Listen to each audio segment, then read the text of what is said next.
আপনারা জানি রাখি বেঙ্গালুরু থেকে একজন ব্যক্তি তিনি ফিরছিলেন, উত্তরবঙ্গে থাকেন তিনি, এবং সেই সময় ট্রেনে অসময়ে ফেরার পথে ট্রেনে তাকে সর্বস্ব লুট করা হয়েছে। আমাদের প্রতিনিধি নারায়ণ সিংহনা আমাদের সঙ্গে রয়েছেন টেলিফোন লাইনে। নারায়ণ, ঠিক কি হয়েছে?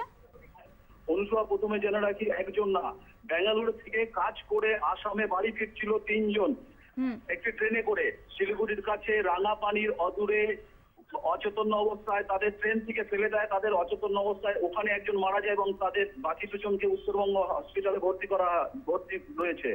এই ঘটনা তাদের প্রত্যক্ষদর্শী এবং যারা আহত তাদের থেকে শুনতে পাওয়া যাচ্ছে যে তারা বলছে যে তাদের নাকি ট্রেনে কোনো সাধু দেশে কোনো ভদ্রলোক তাদের আম খাইয়েছিল। এই আম খাওয়ানোর পরে তারা বেহুশ হয়ে যায় এবং তাদের সর্বস্ব লুট করে নেয় ট্রেন থেকে। এবং গতকাল মধ্যরাতে তাদের এই রাঙাপানি স্টেশনের কাছে ট্রেন থেকে ধাক্কা দিয়ে ফেলে দেয়। ধাক্কা দিয়ে ফেলে দেওয়ার পরে ঘটনাস্থলে একজনের মৃত্যু হয় এবং বাকি দুজন উত্তরবঙ্গ হসপিটালে ভর্তি রয়েছে। অনুসভা, ধন্যবাদ নারায়ণ।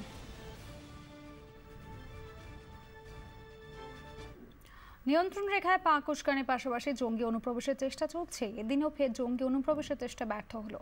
আজ সোপোরে সেনা জঙ্গি গুলির লড়াই চলে। 2 জঙ্গিকে গুলি করে খতম করেন জওয়ানরা। গোলাগুলির পর 2-1 জন জঙ্গি লুকিয়ে পড়ে বলে খবর। তাদের খুঁজে এখনো তল্লাশি জারি রয়েছে।